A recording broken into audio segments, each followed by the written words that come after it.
Gita series, the last 3 chapters. So before I introduce the speakers, let us sit for 1 minute in silence. Then I'll invoke the universal invocation.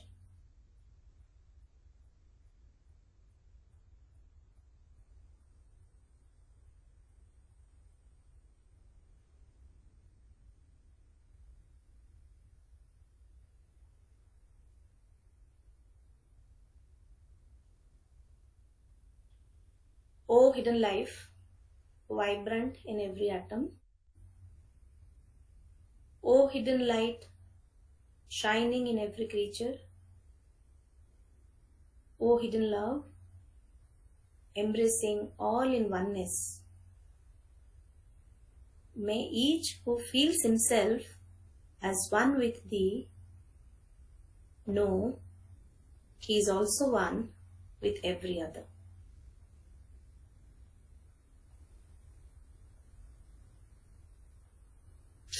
Come back. So finally, all our 12 chapters are beautifully done by young speakers. And today we have the final 3 speakers of the day who will take us through the last 3 chapters of the Bhagwad Geeta, that is chapter 16, 17 and 18. So I will introduce the speakers one by one, and I'll also mention who's going to speak on what. Okay.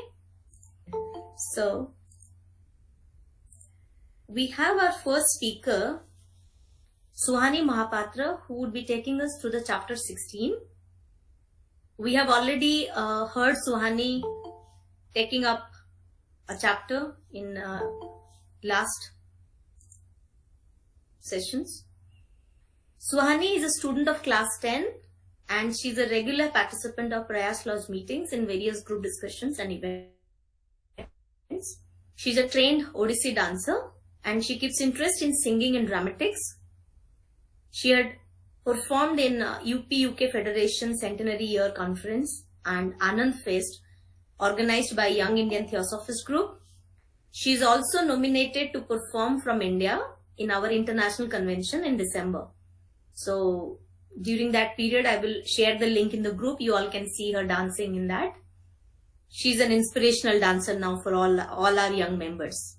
She's also beautifully conducted different events. When she anchors or when she speaks quite well. Last time when she conducted one chapter in Bhagwad Geeta, she was very much appreciated. I hope she does similar justice to the chapter 16. Today, she is going to talk about the yoga of divine and devilish estates, that is Deva Sura Sampad Vibhag Yoga. Let us see what all slokas she has brought for us. Over to you. You can take up now, Suhani. Thank you so much. I'll try to live up to everyone's expectations. So I'll just present. One thing that I noticed is that in different places, chapter is in some places mentioned as the divine and devilish natures, in some places mentioned the divine and demoniac natures. So I've picked up the title, the divine and demoniac natures. So I'll start with today's presentation. So an introduction of this adhyay is that in this chapter, the godly and demoniac qualities are listed, and it is up to us how we develop ourselves and what path we follow. We should all try to add on to our godly qualities and cut down the demonic qualities. Every human being is a random mix of both types, and we can make amends or changes anytime by sustained efforts in which we can bring in ourselves different changes so that we can increase the number of godly qualities and cut down the amount of demoniac qualities. Personally, I feel that we have both the qualities. It is which one we let preside over us. So I find that this chapter is also somehow divided into some parts where Krishna talks about certain things from certain shlokas to the others. So I'll start with the first 3 shlokas. Shri Bhagavanu Vacha Abhyam Sattva Samsudhir Jnana Yoga Vyavishthiti Danam Damascha Yajnascha Svadhyayasthaparjavam. Ahimsa satyam akrodhastyaga shantir apaishunam dyabhutsevalopraptam mardavam chapalam tejakshamaधिरिच्छौचम् अद्रोहणतिमानितः भवन्ति सम्पदं दैवीम् अभिज्ञासाय भारतः. The translation of it is, the Blessed Lord said, fearlessness, purification of one's existence, cultivation of spiritual knowledge, charity, self-control, performance of sacrifice, study of the Vedas, austerity and simplicity, non-violence, truthfulness, freedom from anger, renunciation, tranquility, aversion to fault-finding, compassion, and freedom from covetousness, gentleness, modesty, and steady determination, vigor, forgiveness, fortitude, cleanliness, freedom from envy, and the passion for honor. These transcendental qualities, O son of Bharata, belong to the godly men endowed with divine nature. So the interpretation is that Krishna over here describes all 26 virtues of godly nature. They should be cultivated as part of our spiritual practice for elevating ourselves to the supreme goal. He elaborates on both the prakritis or qualities, divine as well as demoniac. Every individual is a mixture of these qualities and we can work on them in any stage of life. The 26 divine qualities are as written on the screen. I read in one in detail. That is the simplicity, that just being simple and following what you are told to do. There is a story of a child who was told by his mother to take laddus to the temple to offer them to Krishna. So she said that go and take these laddus to Krishna and offer it to them and he will eat them. So the child went to Krishna. He kept the plate over there and he was waiting for Krishna to have the laddus. So he waited there for a long time. Then he started talking to the statue. He said that, why aren't you eating my laddus? I've offered you my laddus and you're not eating it. And he sat there for a very long time and he got so impatient that he started crying. Then the Lord himself came and he asked that, why are you crying? Then he said that my mom told me that I have to offer these to you and you are not having them. I asked you to have them, but you weren't listening to me. So then Krishna actually had the laddus in front of the child. So the child brought the empty plate home. He was dancing while coming back as his task was done. So when he came back, the mother asked that, where are all the laddus?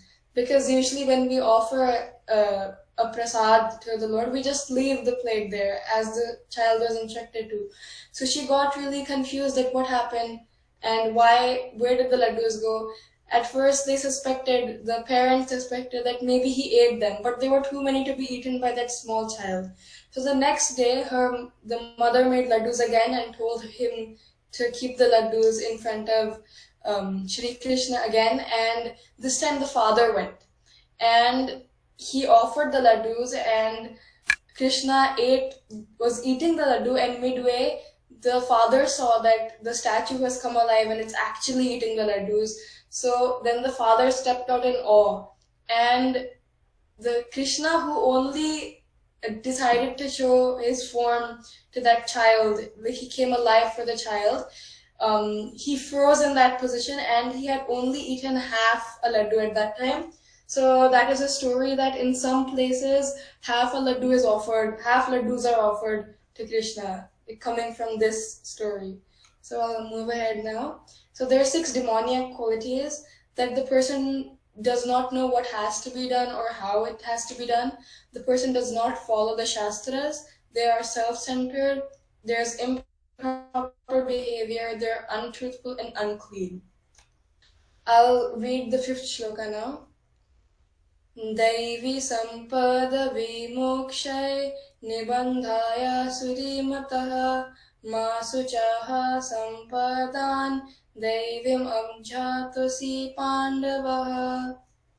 The translation is, the transcendental qualities are conducive to liberation, whereas the demoniac qualities make for bondage. Do not worry, O son of Pandu, for you are born with the divine qualities. Here Arjun asks Krishna that, am I a demon? He asks this because he is on the battlefield at that time and he is about to murder his relatives. So he asks that, I am about to murder some people, so am I a demon? So Krishna stops Arjun right there and says that you are born with all the divine qualities. And as a Kshatriya, it is not demoniac to fight a battle. In fact, it is the dharma or duty of a Kshatriya to fight a battle. So therefore there was no cause for Arjun to lament, and anyone who forms the regulated principles of the different orders of life is transcendentally situated. He encourages Arjun and tells him that you were not born with any of the demoniac qualities, and his involvement in the fight was not demoniac because he was considering the pros and cons.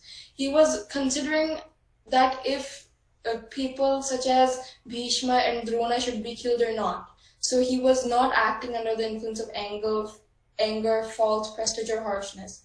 So that's why he was not in the quality of demons. For a Kshatriya or a military man, shooting arrows at the enemy is considered transcendental, and refraining from such a duty is demoniac.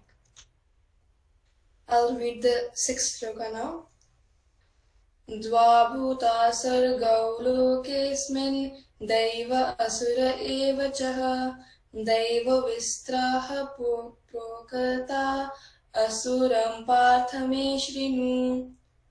Translation: O son of Pritha, in this world there are two kinds of created things. One I have created as a divine and the other is a demoniac. I have already explained to you at length the divine qualities. Now hear from me of the demoniac.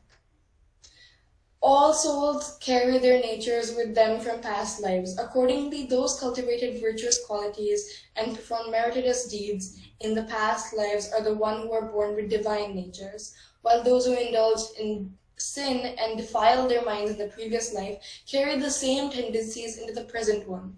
This explains the varieties of nature of living beings in the world. The divine and demoniac natures are the two extremes of the spectrum. The living beings in the celestial abodes possess more virtuous qualities, while the demoniac traits dominate in the lower abodes. Humans possess a mixture of both the traits. Even in the cruelest butcher, we sometimes find the quality of kindness existing in personal life. And in elevated spiritual aspirants, we find defects of virtue. It is said that in Satyayug, the demons and gods lived on different planets. In the Treta Yuga, they resided on the same planet.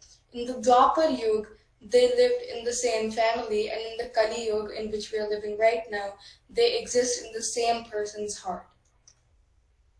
The bad is not merely an opposite of good. As we discover the contents of bad men, we shall discover that they are all the same of those as good, but misapplied under wrong enthusiasm, created as a result of some false evaluations. Virtue poisoned with ignorance is evil. Evil treated and cured of its poison, when regains health, becomes virtue. That is the dilemma of human existence, where the higher self pulls it upwards towards God, and the lower self pulls it downward. So having described all of these qualities, Krishna now goes into an extended description of the lower nature to help us recognize it and avoid it. Now I will take up an example that we can see many, many times in the Gita. So there are about two sisters, Diti and Aditi. So Diti and Aditi are mentioned actually a lot of times in the Gita, in chapter 13, in chapter 6, and in chapter 16 too. So they were very, very similar, same mother, same father. They had the completely same upbringing. They were very similar, and they were so similar that they even chose the same husband, Kashyap Muni. So in the Gita, it is used as an example, Diti and Aditi. So Aditi is actually the mother of the demigods and gods, like Indra and many others. So Aditi had all the divine qualities. She was very patient, composed, and dutiful, and she followed her dharma.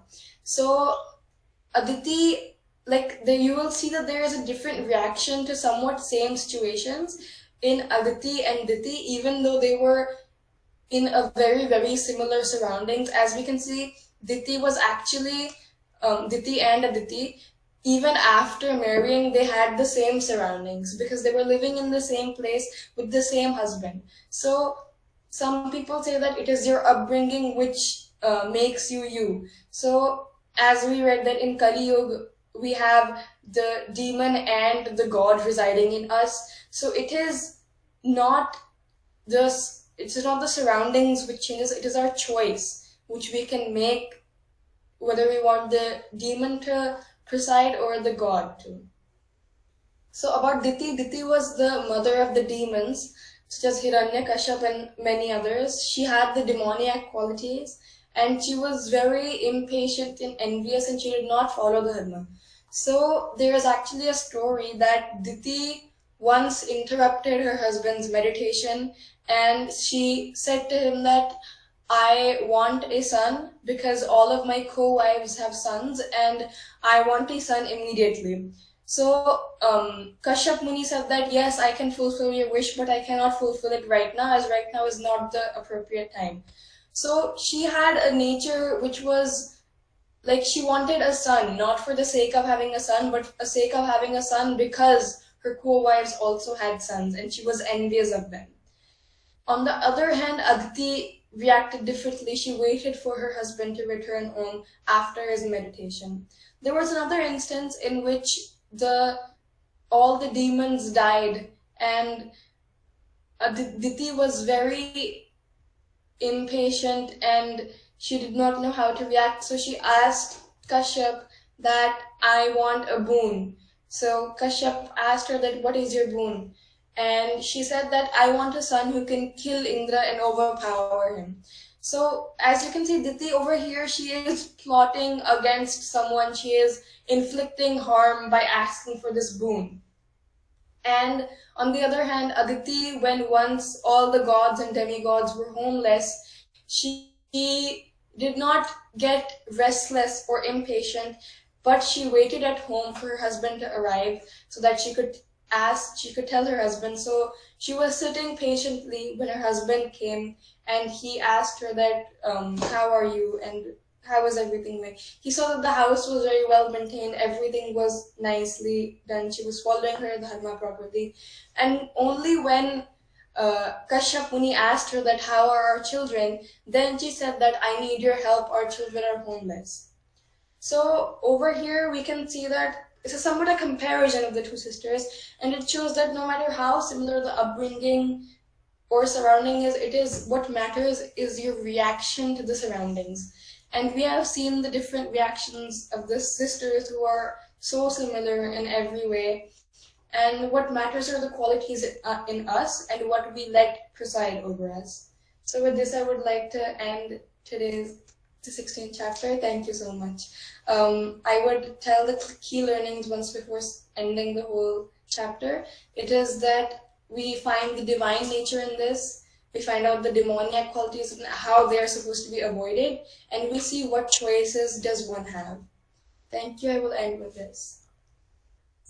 Very nice. Very, very well done. Well prepared and quite well executed through the stories. Your patience speaks. Yes, good.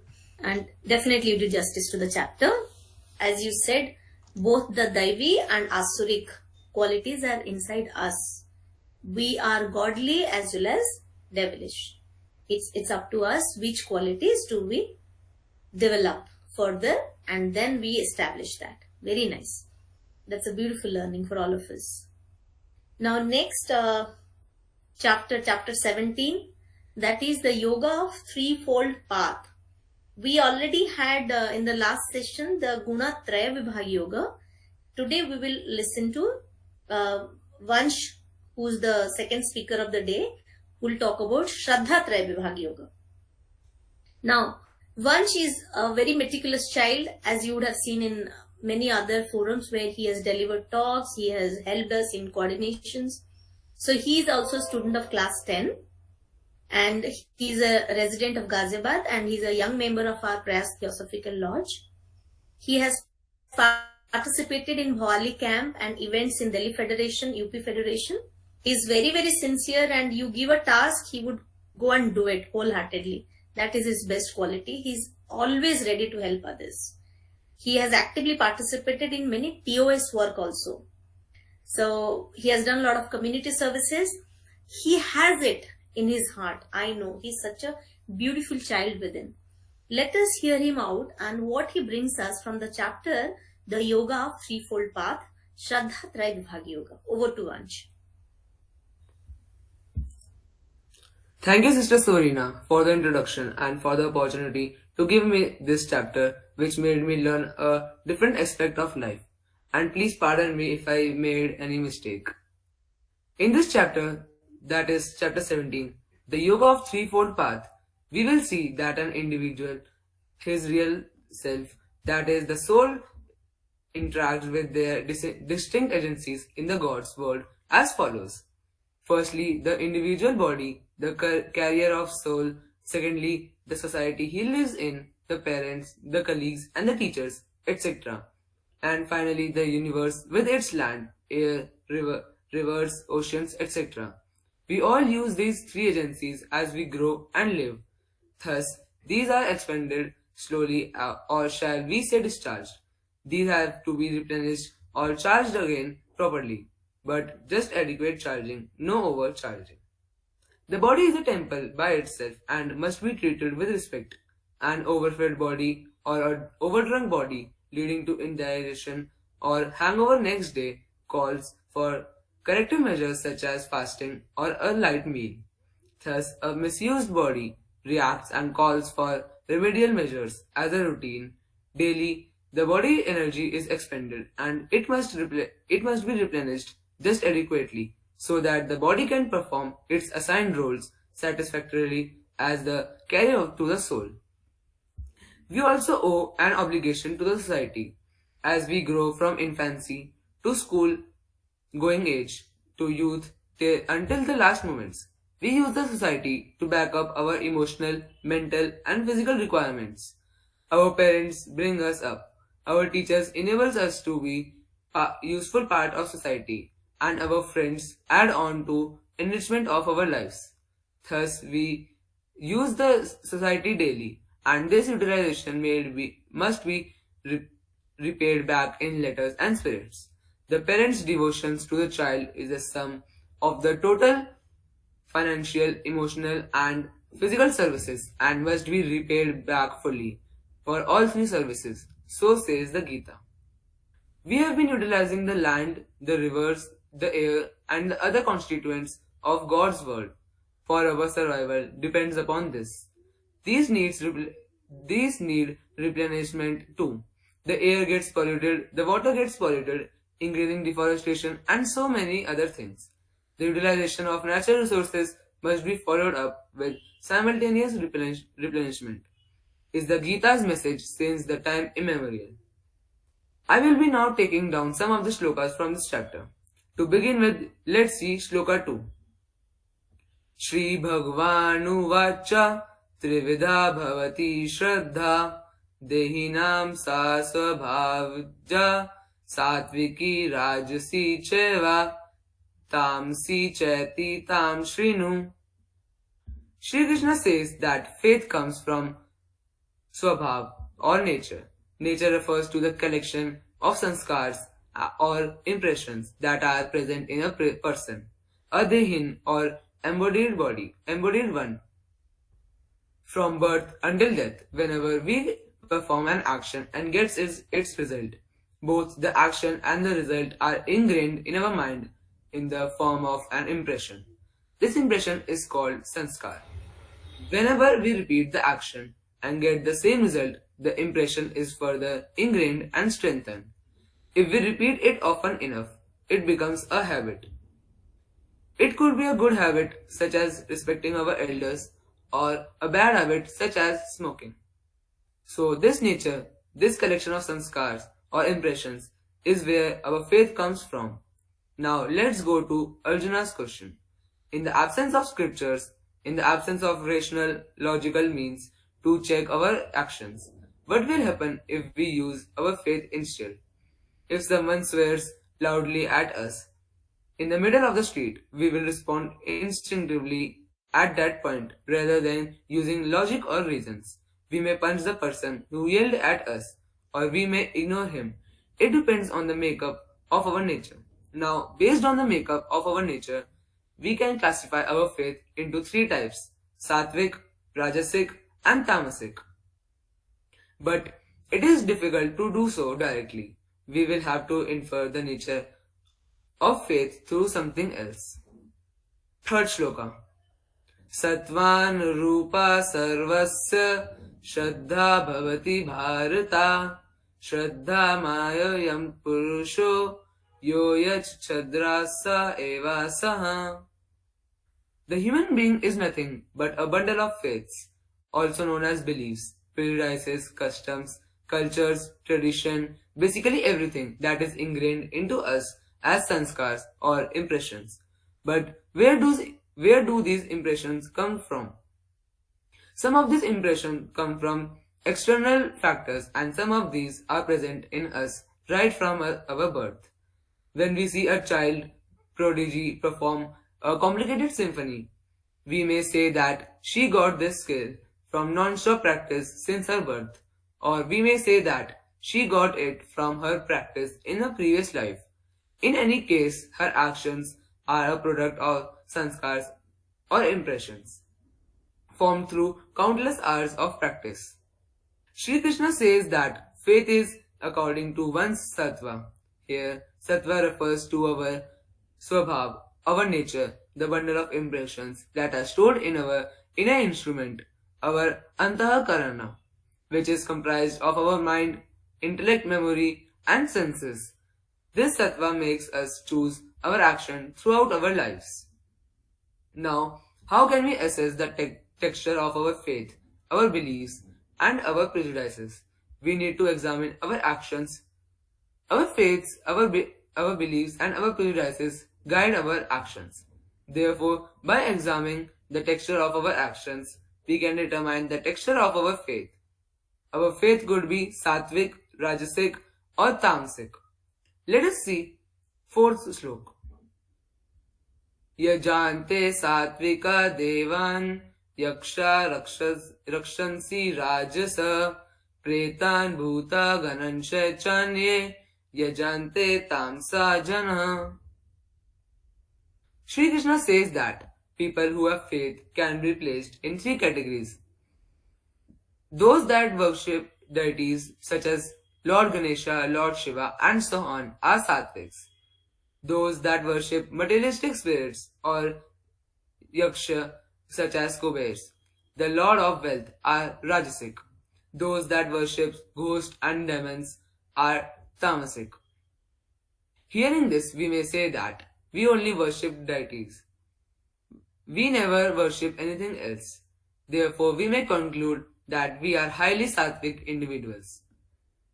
But as we have seen in Karma Yoga, the attitude with which we perform an action is equally important as the action itself. Imagine that three people visit the same temple at the same time and pray to the same deity. One person may pray because he wants his daughter to get married. One may pray to knock off his business competitor.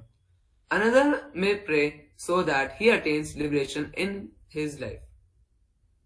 Outwardly, they may seem to be doing the same action, but there is a world of difference in their attitude. This difference in attitude is symbolically conveyed in the shloka using terms such as ghosts and demons. Now, seventh shloka.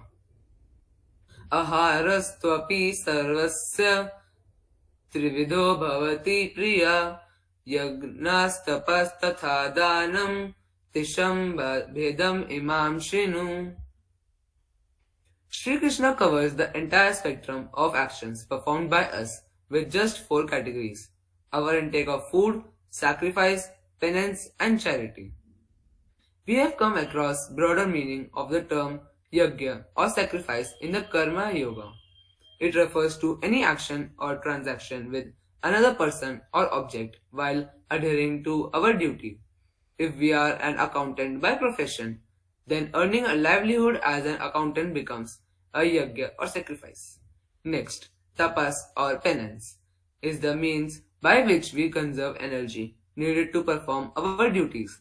A scientist will give up innumerable opportunities to party because he is performing an experiment in his lab in the night. This is penance. Danam or charity refers to the donation of excess wealth accumulated while performing our duties. The act of charity helps reduce our level of lobe or greed. The intake of food or ahara is given its own category. Any action performed towards feeding the body gives it phal, its result, immediately. But any other type of action gives its result much later. Furthermore, the result of feeding our body is restricted to the body, not to anything or anyone else. That is why people who are very diligent in their duties can become lax in their dietary habits. 8th Slok. Ayu Sattva Balarogya Sukha Priti Vivardhana Rasya Snidha Sthira Hridya Ahar Satvika Priya. The Chandogya Upanishad describes the impact of food on our personality. It says that the food we eat is divided into three parts. Majority of what we eat is rejected by the body. The second part is used to build the bones, muscles, skin, organs, and so on. The third part, the most subtle part, goes into the Antahakarana, comprising of emotional mind, the intellectual mind, memory, and senses. In other words, the food we eat impacts our personality in a multitude of ways. Sattvic food promotes ayu or longevity. It is juicy, like succulent fruit. It is not dry. It has just the right amount of fat and oil, like almonds.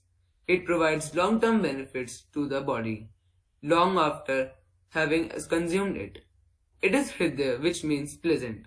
One does not have to cultivate a special taste for its since it is agreeable to all. Such food can be digested easily when our power of digestion is low and can also help in healing process. 17th Shlok. Shraddhaya para taptam tapastatri vidham nare apala kankshibhir yukte Satvikam Parichakshate. Tapas or penance comprises three aspects: bodily or sharirik tapas, speech or vagyamaya tapas, and mental or mansik tapas. Tapas is used to conserve and channel our energy in the pursuit of a goal or objective. Having delineated the austerities of the body, speech, and mind, Sri Krishna now mentions their characteristics when they are performed in the mode of goodness. He says that an austerity loses its sanctity when material benefits are sought from its performance. It must be performed in the selfless manner, without attachment to rewards. Also, our faith in the value of austerity should remain steadfast in both success and failure, and its practice should not be suspended because of laziness or inconvenience. 20th Shlok. Data yamiti yaddanam diyate nupakarine deshe kale cha patra cha taddanam satvikam smritam. Accumulating results beyond what we need to support ourselves and our family can result in greed. To check this greed, we need to perform dhanam or charity. Now, even the attitude towards charity can reveal a lot about the texture of our faith. Conducting charity out of a sense of duty. If someone has done us a favor, we should not give him something in guise of charity. Furthermore, we should not donate something expecting something in return. Charity is a sacred act. Therefore, it has to be performed thoughtfully. Tossing a coin to a beggar on the street may be a noble act, but it does not qualify as an act of sattvic charity. It has to be done at the right place and during and during an auspicious occasion. It also has to be directed towards a worthy person. 23rd Shlok. Om Tat Sad Iti Nirdesho Brahmanastri Vivag Brahmanasta Tino Vedascha Yagnayascha Vihita Pura. Arjuna began this chapter with a question to Sri Krishna. How can we determine the texture of our faith as to whether it is sattvic, rajasic or tamasic? Sri Krishna replied that we need to infer this form from our actions and the attitude behind our actions. He then showed us the three types of food, sacrifice, penance and charity. The takeaway for our is showed the takeaway of us is that we should slowly stop performing rajasic and sattvic actions and increasing our sattvic actions. But even if we manage to perform only sattvic actions, there will always be the chance of some error creeping in. Here, Sri Krishna gives us a formula, a technique to remove errors and defects in sattvic actions. This purifier is the combination of three words, Om, Tat and Sat. All three words are indicators of eternal essence of Brahmans. In fact, each of these words has been used in the Vedas to refer to the eternal essence. Om comes up in the Rig Veda, Tat and Sat comes in the Chandogya Upanishad. The word Sat is also used in the second chapter of the Gita to refer to the eternal essence. Note that the eternal essence is beyond name and form. These words are only pointers. Next, Sri Krishna gives us the heritage of this purifier. Prajapati, Lord Brahma, created the universe along with the sacrifice and the Vedas. As we have seen in the third chapter, he also created Brahmanas who performed rituals and sacrifices with faith in the Vedas. These Brahmanas would always use Om Tat Sat to purify their sacrifices, to remove any defect in the rituals. Now, per the teaching of Karma Yoga, whenever we perform sattvic actions, they automatically become a sacrifice. Therefore, even we can use Om Tat Sat to purify our sattvic actions. With this, I conclude my talk. Thank you so much for listening to me. Very, very elaborate. And it was so practical. You gave us so much of practical aspects of this chapter. It's not about just the belief, but the kind of practices in terms of the very intake of food, the attitude towards the very work we do. It's not just as you gave the example, it's not the action, but the motive or attitude behind that action. And also, how do we operate on the three gunas? Because all the three are in every human being. Like as Swani said, all the two aspects are in every human being. All the three gunas also, as per your exploration, are in us. So which aspect we keep importance to and which we grow within us is up to us actually. Very, very practical. It was very elaborate. Thank you, Vansh. Thank you so much for doing such an elaborate explanation. So we next move to the last chapter, chapter 18. That is the yoga of liberation through renunciation, sannyasa yoga. And this will be taken up by Urvashi. Urvashi was the first speaker. The first chapter she took, and now she is concluding the last chapter.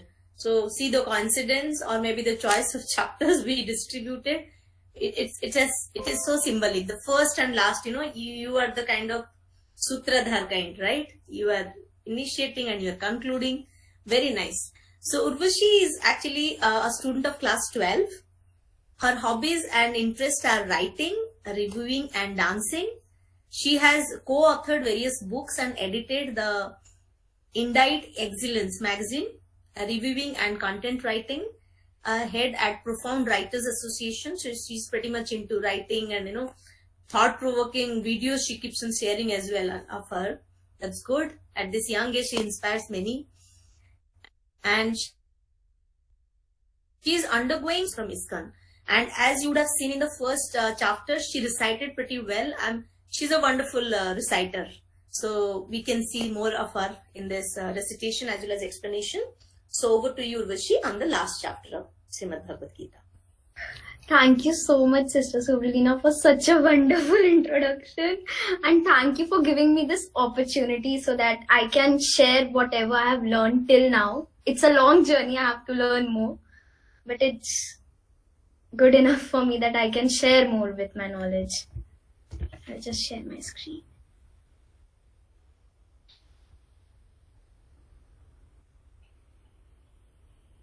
Is my screen visible? Is my screen visible? Yes, pretty much. Yes, it's visible. The Almighty is the one who listened to the silent, purest prayers of the silent hearts. Before beginning, I would like to appreciate my lovely peers for such a wonderful explanation of the chapter 16, the Yoga of Divine, and chapter 17, the Yoga of Threefold Path.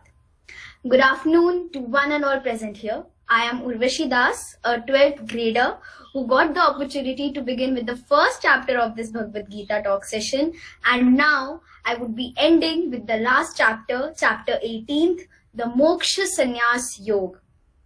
Before moving on with the shlokas, I would just like to give a sum up about the main moral of this chapter. The last chapter, Moksha Sannyas Yoga. It is basically the longest as it explicits many subjects. It starts with Arjun requesting Sri Krishna to educate him on renunciation and explaining the difference basically between the two Sanskrit words, that is sannyas and tyag. Sannyas is basically renunciation of actions, whereas tyag is the renunciation of desires, but the root of both the words is same, that means to abandon. A sannyasi or a monk is a person who renounced his families, his social life to practice sadhana, his spiritual discipline, whereas a tyagi is a one who acts without any selfish desires for the rewards of his actions. However, in this chapter, at the end of the Gita, Sri Krishna recommends another type of renunciation. He declares that one should never renounce this prescribed activities or duties or the sacrifice that they are assigned to do, but they should undertake the actions only as a matter of duty without any attachment to their fruits. The essence of this chapter is that Sri Krishna gives Arjun a detailed analysis of the 5 factors that contribute to action, 3 constituents of action, and the 3 factors that inspire action. He describes each of these factors in relation to the Trigunas. He then explains the reasons for the difference in the motives and actions of individual. He describes the kinds of knowledge, types of action, and categories of performers based on the Trigunas or the modes of nature. Later, he gives a similar analysis for the intellect, resolving, or steadfast will and happiness. Further, Sri Krishna portrays the attributes of those who have attained perfection in spirituality and realized the Brahman. He adds that even these perfect yogis find engaging in bhakti transcendental to complete their Brahman realization. Concluding, Lord Sri Krishna reveals to Arjun that the most confidential knowledge is to abandon all variations of religiosity and only surrender to God. However, he warns that you should share this knowledge only with the devoted and the ones who are not austere, for they may misinterpret this divine knowledge and misuse it to irresponsibly abandon all actions. Now I will begin with shloka number 2.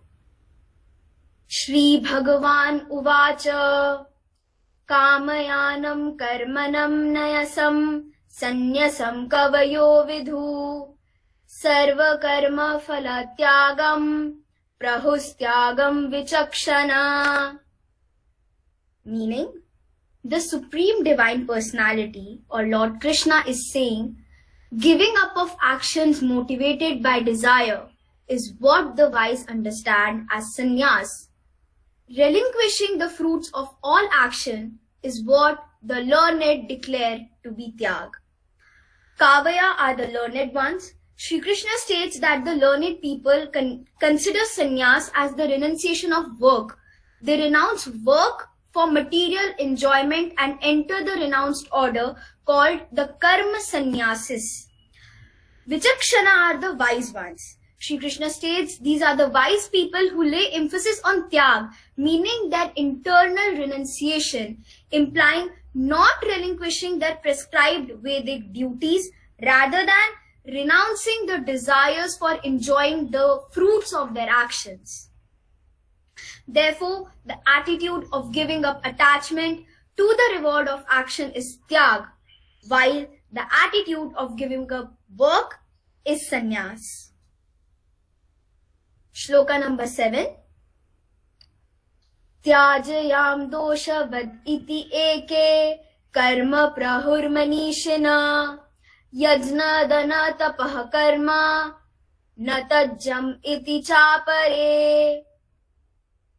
Meaning, some learned people declare that all kinds of action should be given up as evil, while others maintain that act of sacrifice, charity, and penance should never be abandoned. Translating that some philosophers such as those of the Sankhya school of thought, they are in favor of liquidating mundane life as quickly as possible. They opine that all actions should be abandoned because they are motivated by desire, which promotes the further transmigration in the cycle of life and death. On the other hand, the philosophers such as those of the Mimamsa school of thought declared that the prescribed Vedic activities should never be given up. They contend that whether there are two contradictory injunctions of the Vedas, if a specific one is more prominent, it annuls the general one. Shloka number 9. Karyam iti eva yat karma niyatam kriyate arjuna sangam tyaktva phalam seva satagya satviko mata. Meaning, when actions are taken in response to duty, Arjun, and one relinquishes attachment to any reward, it is considered renunciation in the nature of goodness. Here Sri Krishna describes the superior kind of renunciation, which we continue to perform our obligatory duties, but give up the attachment to the fruit of actions. He describes this as the highest kind of renunciation, which is situated in the mode of goodness, that is sattvic. Renunciation is definitely necessary for the spiritual attainment. But the problem that comes over here is the people's understanding of renunciation. It is very shallow and they consider it to be only the external abandonment of works. Such renunciation leads to hypocrisy, in which, while externally donning the robes of renunciant, one internally contemplates upon the objects of the senses. Shloka number 17. Yasya nahan krito bhavo buddhir yasya na lipyate hatvapi sa ismallokan nahanti na nibhadyate. Meaning, those who are free from the ego of being the doer and whose intellect is unattached, though they may slay living beings, they neither kill nor are they bound by any actions. Explaining, having described the obtuse intellect in the previous verse, Sri Krishna now describes the pure intellect. He says that those with the purified intellect are free from the false pride of being the doer. They do not seek to enjoy the fruit of their actions. They are not bound in the karmic reactions of what they do. Shloka number 23. Niyatam sangarahitam araga devasata kritam afala prepsuna karma yatat satvikamuchyate. Meaning, action that is accordance with the scriptures, which is free from attachment and aversion, which is done without desire for rewards, is in the mode of goodness, that is sattvic. Having explained the three kinds of knowledge, Sri Krishna now describes the three kinds of actions. In the passage of history, many social scientists and philosophers have given their opinion regarding what is the proper action. Shloka number 24. Yatu kamepsuna karma sahankarena vapuna kriyate bahulayasam tadraja samudritam. Meaning, action that is prompted by selfish desire, enacted with pride and full of stress, is in the nature of passion. Explaining, the nature of Rajoguna is that it creates intense desires for materialistic enhancement and sensual enjoyment. So the action in the mode of passion is basically motivated by huge ambition and characterized by intense effort. It entails heavy toil and great physical and mental fatigue. An example of Rajasic action is the corporate world. Management executives regularly complain of stress. This is because their actions are usually motivated by pride and an inordinate ambition for power, prestige, and wealth. The efforts of political leaders over anxious parents and business persons are also often typical examples of actions in the mode of passion. Shloka number 25. Anubandham kashyam hinsam anapeksha cha paurusham mohadrarbhayate karma yatat tamasumachyate. Meaning, that action is declared to be in the mode of ignorance, which is begun out of delusion, without thought to one's own ability and disregarding consequences, loss and injury to others. The intellects of those in Tamoguna are covered by the fog of ignorance. They are oblivious or unconcerned with what is right and what is wrong and are only interested in themselves and their self-interest. They pay no heed to money or resources at hand or even to the hardships incurred by others. Such work brings harm to them and to others. Sri Krishna uses the word kshaya, meaning decay. Tamasic action causes decay of one's health and vitality. It is a waste of effort and a waste of time and a waste of resources. Typical examples of this are gambling, stealing, corruption, drinking, and many such illegal practices. Shloka 61. Ishvara sarva bhutanam hridesherjuna tishtati brahmayan sarva bhutani yantra rudrani mayaya. Meaning, the Supreme Lord dwells in the hearts of all living beings.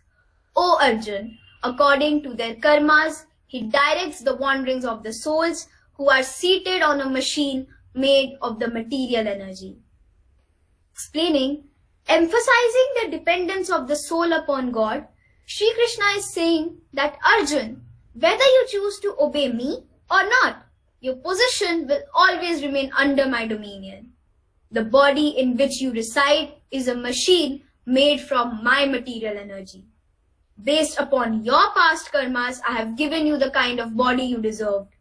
I too am seated in it and am noting all your thought, words and deeds. So I will also judge whatever you do in the present to decide your future.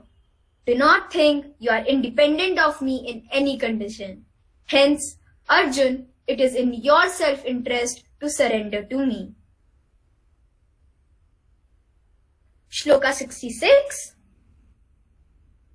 सर्वधर्मन् प्रतियज्य मम एकं शरणं व्रज अहं त्वं सर्वपापेभ्यो मोक्षयायिष्यामि मा शुचा. Meaning, abandon all varieties of dharmas and simply surrender unto me alone. I shall liberate you from all sinful reactions. Do not fear. All along, Sri Krishna has been asking Arjuna to do two things simultaneously. Engage his mind in devotion and engage his body in fulfilling his material duty as warrior. He thus wanted Arjun not to give up his Kshatriya dharma, but to devote alongside with it. This is the principle of Karma Yoga. Now, Sri Krishna has reversed this teaching by saying that there is no need to fulfill even the material dharma.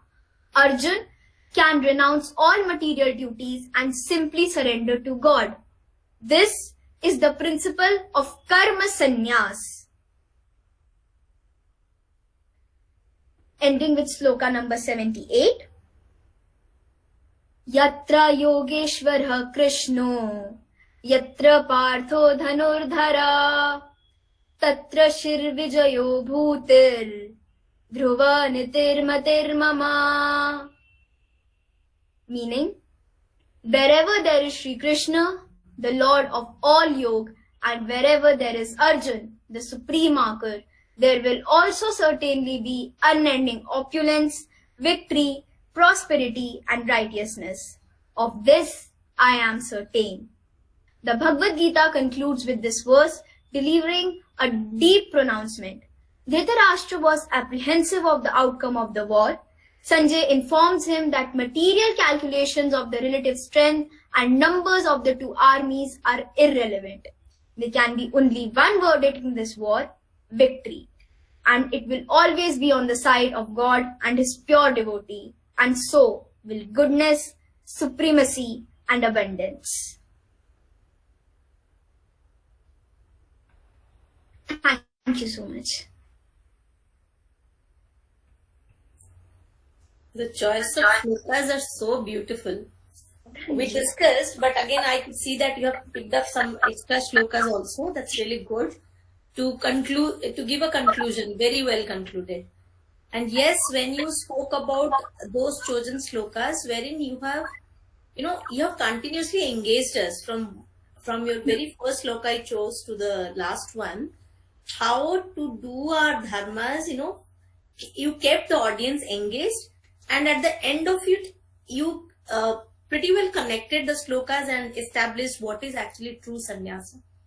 Just by doing the duties and living everything, complete surrendering to the supremacy, but not living our own duties. Let us do our duties, but not wait for the results of karma. I think that is what Bhagwad Geeta continuously keeps on saying us. Karmani badhikaraste ma phalesu kadachana. That resonates. In every shloka that resonates, I think. Okay.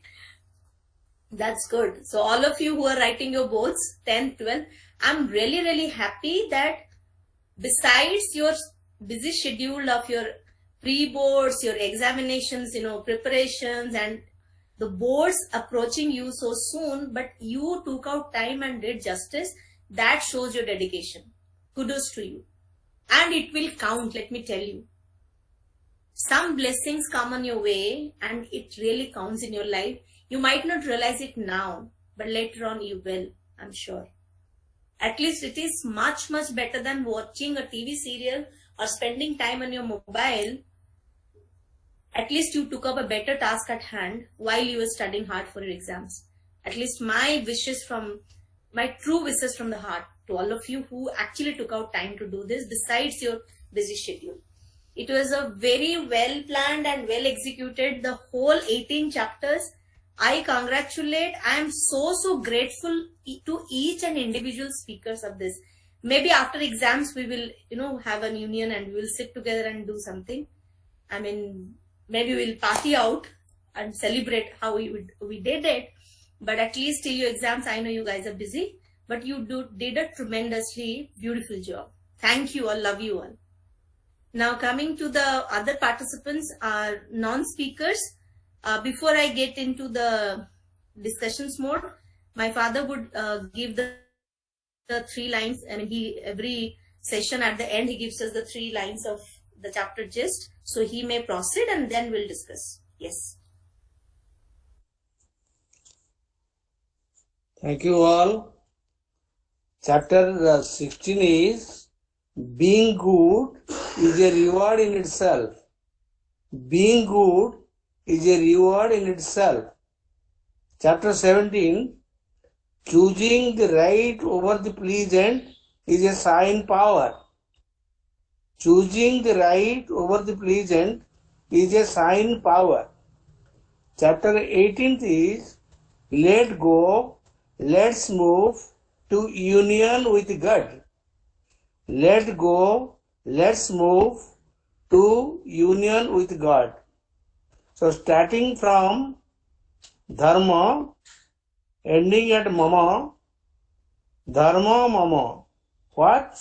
That is Bhagwad Geeta. So you all should read, realize, work it out, then you will get results out of it. Thank you all.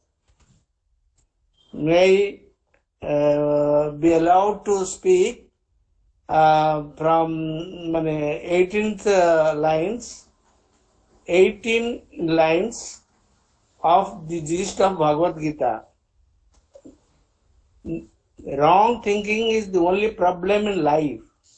Right knowledge is the ultimate solution to all our problems. Selflessness is the only way to progress and prosperity. Every act can be an act of prayer. Renounce the ego of individuality and rejoice in the bliss of infinity. Connect to the higher consciousness daily. Live what you learn. Never give up on yourself. Value your blessings. See divinity all around. Have enough surrender to see the truth as it is. Absorb your mind in the higher. Detach from Maya to attach divine. Live a lifestyle that matches your vision. Give priority to divinity. Being good is a reward in itself. Choosing the right over the pleasant is a sign power. Let go, let's move to union with God. This is the gist of all the Bhagavad Gita from chapter 1 to 18, from Dharma to Mama. Thank you all. Thank you. Yes, it started from Dharma Kshetra Kurukshetra and then ends with the Mama. So Mama Dharma is the gist of Bhagavad Gita, pretty well explained. Right. Now, if I may see all the speakers, like all the speakers throughout the session on screen. Pranshi, you may join me. She's recording, so she can come into this place. So I want all the speakers to be on the screen, and I will give you just 10 seconds each. Just in 10 seconds to tell me in one word, whatever chapters you read in Bhagavad Gita or whatever you listen from other speakers, what is that one word from Bhagavad Gita you picked up? Just one word, which you think you should abide by. Sit here. So Urvashi, all the speakers, whoever did, like Amresh, then we have Kritika, then we have Shruti, Vansh is of course there. Whoever is available, can you quickly tell me just one word, just one, no sentence? Yes. What is Bhagavad Gita for you in one word? Or what Dharma and karma. Dharma and karma. Yes. Okay. Kritika? You know, I have a lot of time heard about karma from you and Pranshi, but when I actually read Bhagavad Gita, then karma is like, Pranshi, now I'm with you. So, I mean, without saying it goes, Pranshi always, her diary is named karma. Exactly. Everything is named karma. But other than karma, did you learn anything? Only karma. Okay. The karma, because everything is totally depends on karma only. Okay. Shruti, what about you? What did you learn from Bhagavad Gita in just one word? I learned the guns, the yoga of guns. So I think Triguna. different of Ram, Jas, Tamsik and Satvik. So that was like, I should do something about that. Triguna, right? In one word, it's Triguna. Very good. Path Swani? of life for me. A good path of life, which some of us may never be able to follow, but we can strive to. Path of life. Vansh? Amresh? Vaibhav? Yes? Surrender everything to God and just work on your right direction. Surrender is the word for you. Okay? Good. Vaibhav?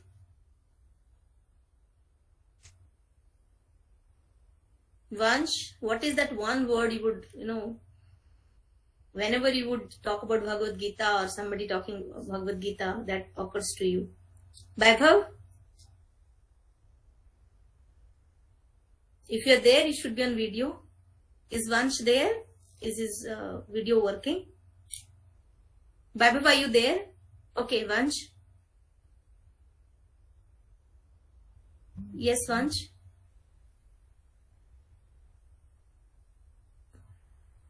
Put your mouth on. Mic. We should be Satvik every time. Okay, means- again, Guna, you picked up. Vaibhav, are you there? You have joined, but are you there? Anyone left?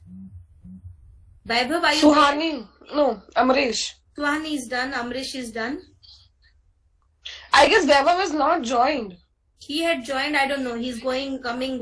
Something is wrong with his system. Anyways, so this is all about you learned. I'm so. I would like to share a story I heard recently, if time allows. Yeah, 1 minute only. Yes. Okay, so this is one thing I learned, that we should not bother about whatever somebody is thinking about us and just focus on our karma. So once, I guess many of you must have heard this, but still I'll share. Once Shivji and Parvati were having a chat conversation. So Shivji told to Parvati, come, let's go to Mrityulok.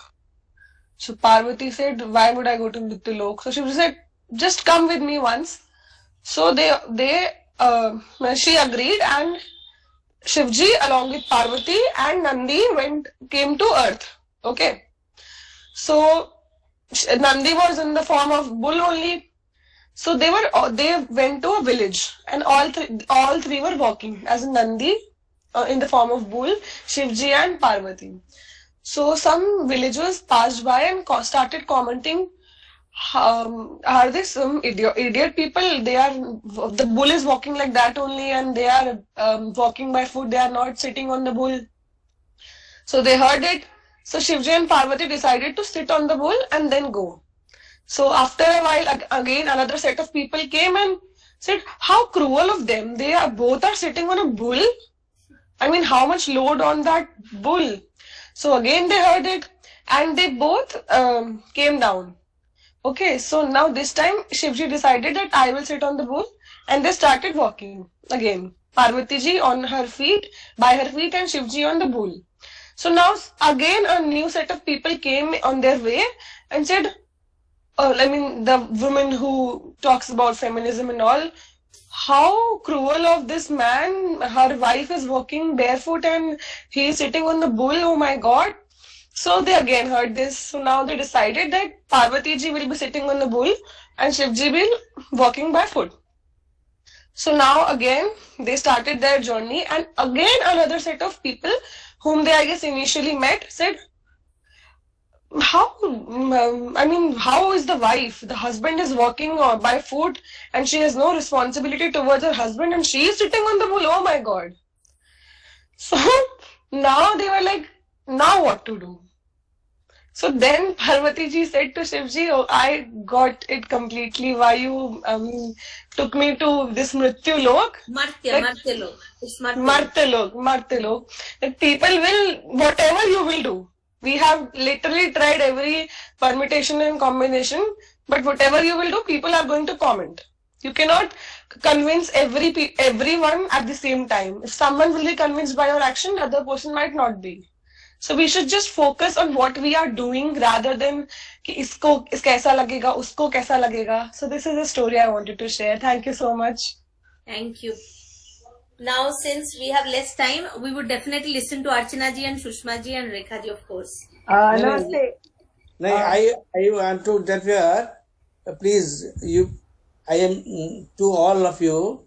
That is one line you will mark in the end of all the verses regarding Brahma Vidyaya. Regarding Brahma Vidyayam, the closing is ended with Brahma Vidya. So these are the outcome of Brahma Vidya. You all will observe this. Yes, yes. Brahma Vidyayam, Sahitayam and all, the ending of it. Yep, got it.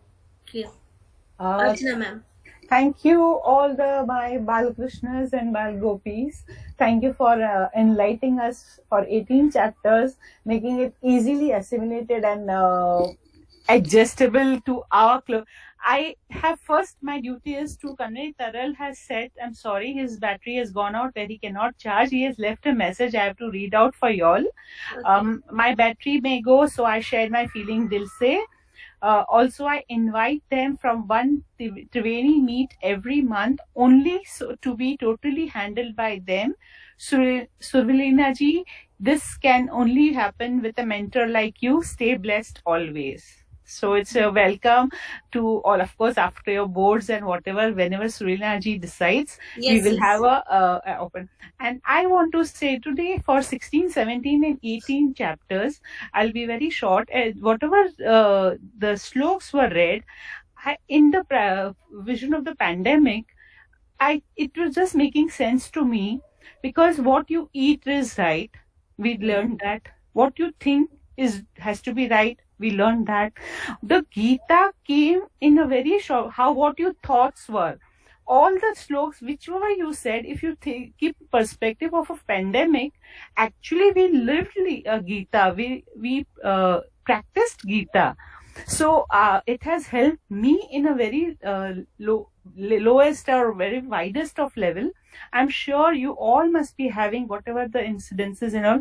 Thank you. Keep in touch with Gita and keep us enlightening us. Thank you so much, everyone. Yes. All my kids will come to you on Triveni someday. Kritika and Shruti has already been a part. And Vidushi, Vansh, Pranchi, Amrish is there.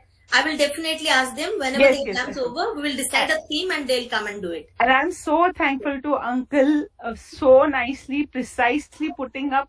I wish all the 18 sentences I could have written it down somewhere. I'll send you a photograph. I'll collect from him. I'll send Taralji a photograph. Pranam to Uncle and thank you so much. Sure. I'll send. वृंदा जी मैं बस एक minute लूंगी. सबसे पहले इन बच्चों को congratulate करती हूँ.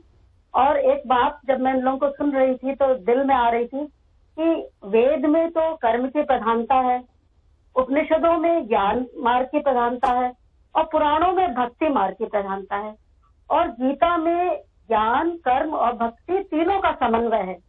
और ये जो बच्चे हैं उनमें ज्ञान की भी प्रधानता है, कर्म की भी प्रधानता है और भक्ति की भी प्रधानता है. ये तीनों की प्रधानता होने के कारण ही उन्होंने कितनी अपने नॉलेज को कैसा एक्सप्रेस किया, ये इनका कर्म है और फिर ईश्वर को समर्पित कर दिया, ये इनका समर्पण है. तो ये बच्चे ज्ञान, कर्म और भक्ति तीनों का समन्वय. तो आई बात इन फ्रंट ऑफ देम, मैं नतमस्तक हूँ इन बच्चों के आगे. और Surila ji, you are the embodiment of karma. तो अब आपके आगे भी नतमस्तक हूँ. बहुत पहले पढ़ी थी गीता, बहुत पहले गीता में पढ़ी थी और अब इन बच्चों के माध्यम से नए तरीके से समझने का अवसर मिला. और फादर को तो मैं बहुत फिर से ग्रेटिट्यूड पे करती हूँ कि उन्होंने इसकी जिस्ट को बताया और फिर हम इसको कॉन्टेम्पलेट करेंगे, पॉन्डर ओवर करेंगे और जिंदगी में उतारेंगे. यही सुनने का जो है वो कहना चाहिए एक प्रतिफल है. तो बहुत बहुत धन्यवाद पार्टिसिपेंट्स को, शिवरीना जी को, फादर को, बच्चों को तो बहुत बहुत कांग्रेचुलेशन और मेरा आशीर्वाद. Thank you so much. Rekha ma'am, she has been a continuous participant in the entire talk series of the kids. I can only thank you, Suvralina, Oh God. But the first thing which comes to my, I never read Gita in my life. But first thing which comes to me through my life is, I am very thankful to have had parents whom I had.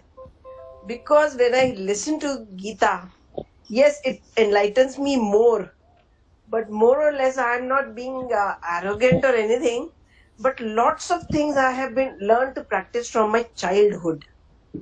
So it puts more light to becoming a better person. Yes, anytime. When you read these, listen these, you always learn more. There's no end to it. And secondly, I really thank you, thank God to me. I am in your contact and feel blessed because it's a blessing to meet such youngsters. But I have never read anything, no Upanishads, no Veds, no Gitas. But I only want these young kids who have read through the lessons to learn to practice into their daily lives when they go out into their world. Because reading and implementation are two very different things. That is the utmost thing. Of course, you have put them on the path, and to walk on that path is now their karma. And last of all, I thank your father to put that into 18 sentences, which I am going to write and put it on my almirah. So on and off, I can go through them. So I have the gist of Gita in front of me every day. So for that, I thank you for everything, for reminding me, for letting me be a part of this, and everything. Thank you so much, Subrilina. And of course, all your young brigade. God bless them all. The world is in better hands. Like we can see that in spite of all the corruption going around. Right. And Thank you so much. after their exam, they will bring in new topics. Till the time Of course, let I'm them going do to be a their part of it. duties. Yes. Yes, I'm going to be a part of it. Thank you so much. Thank you all. So this brings the closure of the session on the talk series of Bhagwad Gita. So let us close with the prayer and then the session will end. Sarve bhavantu sukhina, sarve santu niramaya, sarve bhadrani pashyantu, ma kaschid dukhabhag bhave. Om Shanti Shanti Shanti.